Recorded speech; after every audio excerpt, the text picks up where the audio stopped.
aku adalah Tuhan. Siapa itu Yohanes? Dia hanyalah manusia biasa. Aku adalah Tuhan. Tetapi dia mau datang merendahkan diri, dibaptis oleh Yohanes. Mau datang merendahkan diri, dibaptis oleh Yohanes. Kesetaraan dia dengan manusia menunjukkan betapa dia menyatakan dirinya itu tidak ada apa-apanya.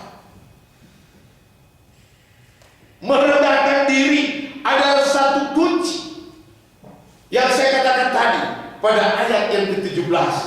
Di situ dia dimuliakan. Ada burung merpati datang dari surga.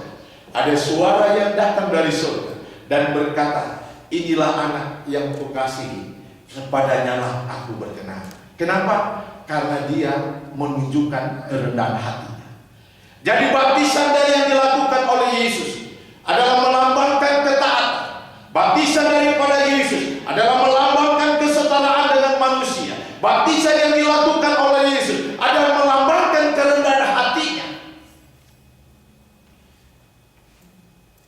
Kalau dia menunjukkan kerendahan hatinya dengan satu harapan, dia menginginkan kita semua yang sudah menyatakan diri, dibaptis menjadi orang percaya, harus menjadi pribadi yang rendah hati. Amin.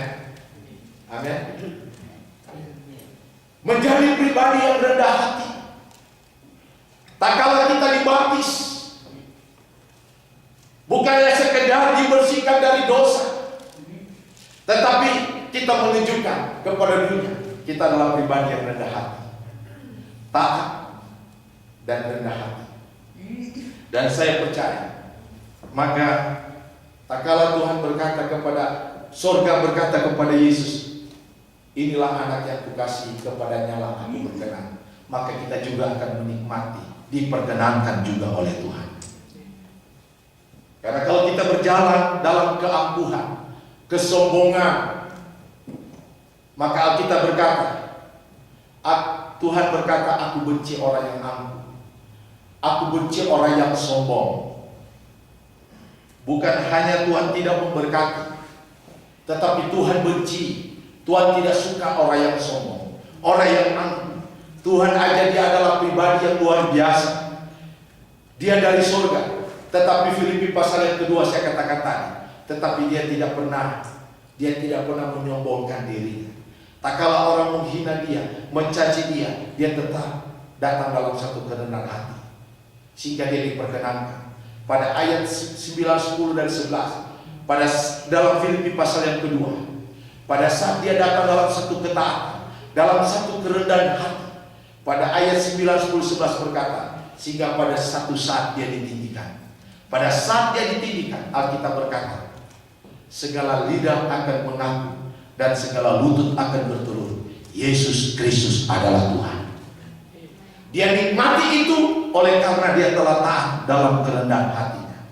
Saya percaya, kalau kita mau ditinggikan oleh Tuhan, mau diberkati, diangkat oleh Tuhan, hanya serums, taat, dan merasa diri tidak ada apa-apanya, dan harus hidup dalam kerendahan hati.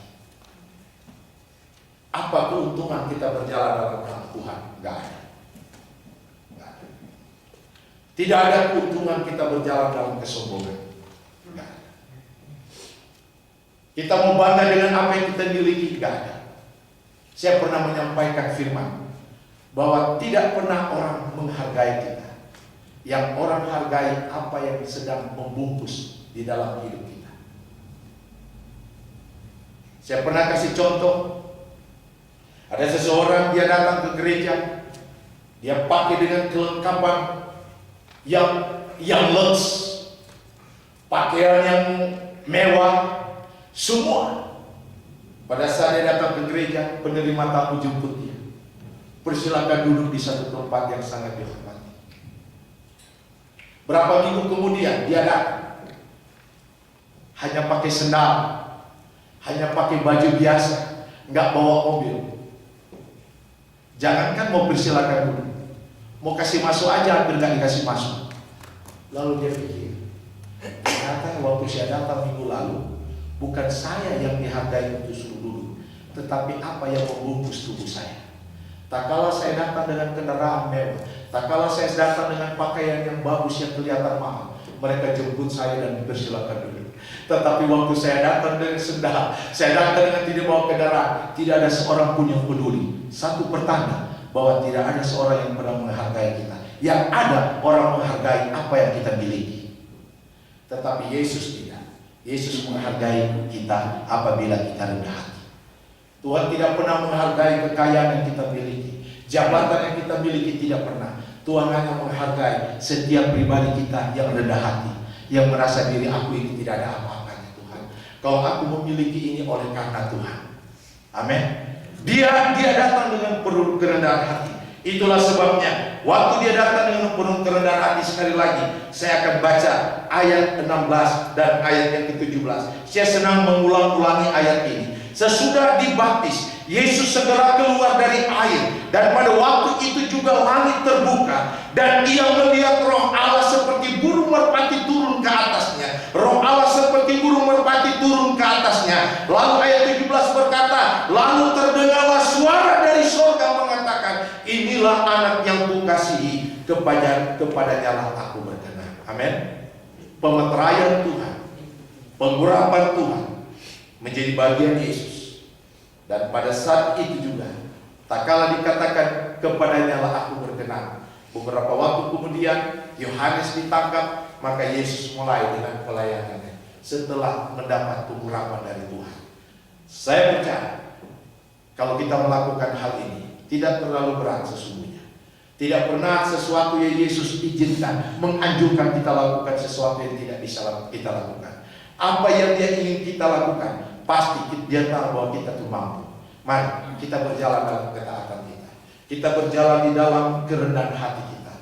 Saya percaya kita akan menikmati berkat-berkat Tuhan. Tuhan Yesus memberkati kita semua. Mari kita berdoa. Terima kasih Bapa di dalam surga.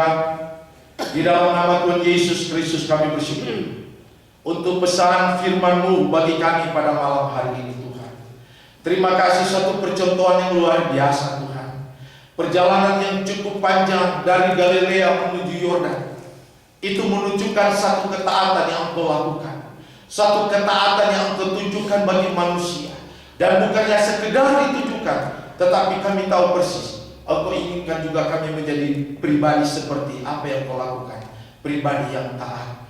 Terima kasih kalau Engkau merelakan dirimu dibaptis oleh Yohanes, satu pertanda bahwa Engkau sedang merendahkan dirinya. Tidak menganggap dirimu adalah Tuhan, tetapi Engkau menganggap dirimu setara dengan manusia Tuhan. Dan itu merupakan satu lambang kerendahan hati yang luar biasa. Dan Engkau inginkan supaya kami melakukan akan hal itu, sehingga apa yang Engkau berikan, pemeteraian yang Engkau berikan, maka meterai itu akan menjadi bagian hidup kami. Kami juga diperkenankan oleh karena kami ada di dalam Tuhan. Tanamkanlah firman ini Bapa di dalam lubuk hati kami yang paling dalam. Biarlah firman ini boleh dapat bertumbuh Tuhan, berbuah menjadi berkat bagi kami, bahkan menjadi berkat bagi orang yang di sekitar kami. Berkati seluruh jemaat ICF Tuhan.